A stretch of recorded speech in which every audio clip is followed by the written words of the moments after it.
Hey guys, Happy New Year, Happy 2024. Hope it's been a good one so far. I got some stuff, let's talk about it. It is now halfway through January. That means Thanksgiving is over, Christmas is over, holidays are done, family's gone back to where they're from.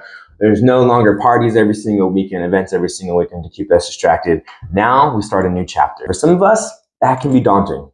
So what does that mean for a lot of us? We got taxes, we got work deadlines, we got 15 pounds that we put on during the holidays that we now have to work off. We got New Year's resolutions and gloomy weather. And to think that when we were kids, we wanted to grow up. So I don't know if you're like me. And if you're not like me, then this video isn't for you. But if you are like me, then that means around this time of year, you start dealing with anxiety, depression, and stress. And I know a lot of you who don't know me very well can look at me on social media and look at me through most of our interactions and be like, man, you struggle with depression, anxiety, and stress? Yes, I do. And don't get me wrong, that huge part of me that you see on social media and that you see in real life, it is a huge part of me too. I do love people. I do have a great deep love for life and a passion for life and a passion for caring about others. And that's a massive part of me, but there is that other side. And that's what I want to make this video about, how I deal with it, and maybe it can help you. And don't get me wrong, I'm not perfect. I don't have all the answers, but I can share with you how I go through my seasons, and maybe that can bless you a little bit. Number one, you are what you eat. What does that mean? Well, fun fact, what we eat, our gut health is massively tied to our mental health. This isn't something that I knew until about 2 years ago when I started having a bunch of anaphylactic responses and gut health issues, and I went to go see a bunch of doctors, and I finally found a specialist in Berkeley that was able to educate me on this whole entire process, that what we eat and our gut health is drastically tied to our mental health, brain fog, depression, anxiety. That's step one. We are what we eat. Are you eating healthy? You see, when depression and stress kicks in, some of us have this response to stress eat. I'm the opposite. I don't eat a lot when I'm stressed. What I do is I don't eat anything, and I tend to isolate myself. And when I do that, when it comes time to eat, I don't want to cook something healthy. I'd rather just eat something quick, right? So I order out. And that's just perpetually making the situation worse. Make sure that if you're going through anxiety, if you're going through stress, if you're going through depression, make sure that you're treating yourself with love. Feed yourself good food. Give your gut what it needs. That's going to help your mental health as well, and in turn, your emotional health. And that's something that I definitely notice this time of year. After 2 months of gorging myself on Thanksgiving and Christmas dinners and treats, man, it can hit real hard this time of year. Mix everything else in this whole entire kerfuffle of things that can bring you down. Not having good gut health can be one of those things. So eat good, eat healthy, take care of yourself. Number two, physical exercise. Fun fact, it is scientifically proven that people that walk at least 10,000 steps a day live longer, healthier, and happier lives. Just 10,000 steps. And don't get me wrong, I get it. I struggle with depression, stress, and anxiety too. And there are times that you just do not want to leave the room. You just don't want to get out of bed. You don't want to see the light of day. You just want to isolate yourself. But that's the worst thing for you. Getting out, breathing fresh air, at least going on a walk is the best thing that you can do, especially after eating a meal. Go out, walk. On top of your body releasing endorphins into your body that make you feel better, it also battles the cortisol and the adrenaline that your body's pushing out when you are stressed. And those feelings make you not want to get out. But push yourself to get out. The world is beautiful. The world is wonderful. And sometimes we have to get out of the house just to experience it, to see God's beauty around us. Isolating yourself, that's not what we want to do. Number three, talk to somebody. Talk to somebody. Talk to a friend. Talk to the person you're in a relationship with. Talk to a family member. Talk to somebody who loves you, who you can just vent and talk to. Sitting inside of your own head is the worst thing that you can do.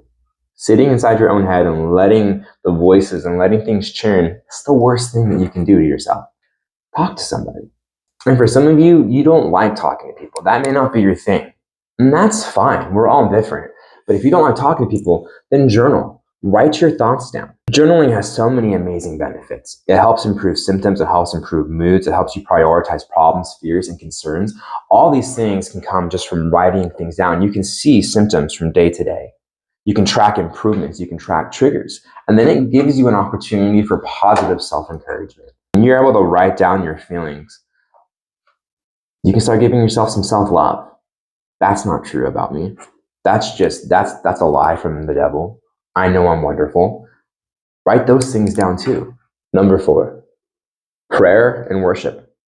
Prayer and worship are huge things for me when I'm going through stress, anxiety. And I'm not going to lie, sometimes this is the hardest one for me because I struggle with something called imposter syndrome. And this is just me laying my life bare out for you because I'm an open book.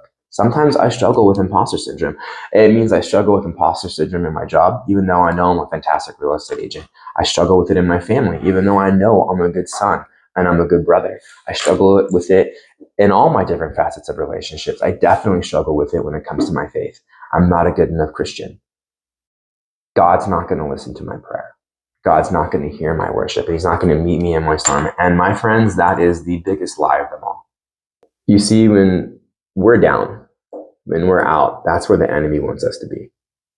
When we're isolated, that's where he wants us. He doesn't want us looking at scripture where we see the truth of God's word that says that we are loved, that we are cherished, that while we were of no use to Christ, he came down and gave his son for our lives, that life is a storm and life is a trial, but there's beauty in the trial, and gold is made from fire and diamonds made from pressure. He doesn't want us to see those truths. And I'm going to wrap up this video by sharing with you one of my favorite memory verses, because this memory verse talks directly to people that are going through stress and going through anxiety.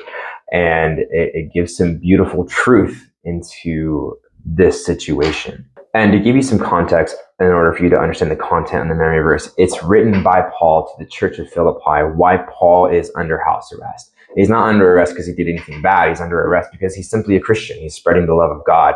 And at the time he was doing this, it was really bad to be a Christian. Christians were being persecuted, going through some really bad things. And Paul is in jail and he's waiting to see Caesar. And the church of Philippi writes to Paul, and they're stressed for him, right? They're in fear for him. And what can we do? We're so worried about you. And Paul responds with this memory verse. Rejoice in the Lord always. Again, I say rejoice. Let your gentleness be evident to all. The Lord is near. Do not be anxious about anything, but in every situation, by prayer and petition with thanksgiving, present your requests to God, and the peace of God, which transcends all understanding, will guard your hearts and your minds in Jesus Christ. Finally, brothers and sisters, whatever is true, whatever is noble, whatever is right, whatever is pure, whatever is lovely, whatever is admirable, if anything is excellent or praiseworthy, if anything is excellent or praiseworthy in your life, think about such things. Whatever you have learned or received or heard from me or seen in me, put into practice, and the God of peace will be with you. It can be so easy to focus on the negative, especially in this day and age with social media, Facebook, TikTok, Instagram, and you're just bombarded with negative news. It's so easy just to get wrapped up in it. And Paul, while he's sitting in jail, writes the opposite. He says, don't focus on these things. Instead, focus on what's true, pure, admirable, lovely. If there's anything admirable in your life or praiseworthy in your life, focus on such things. Focus on that. Just like when we're having a good day and we step on a Lego and it ruins that moment. The same thing is true in the reverse.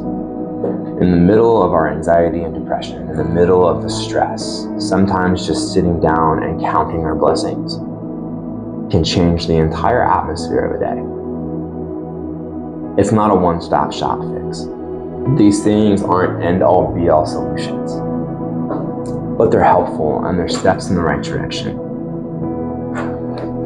When we're riding a bicycle and we're focusing on the tree that we don't want to hit, we oftentimes hit that tree. So my encouragement to you is, while you're riding this bicycle on the road of life, focus on the path you want to take. Focus on the person that you want to be. Focus on the joy that you want to have, the health that you want to have, that relationship with God, and let 2024 be a good year. This is my encouragement to you. Love you guys. Blessings. See you around. If you need anything, call me. Bye.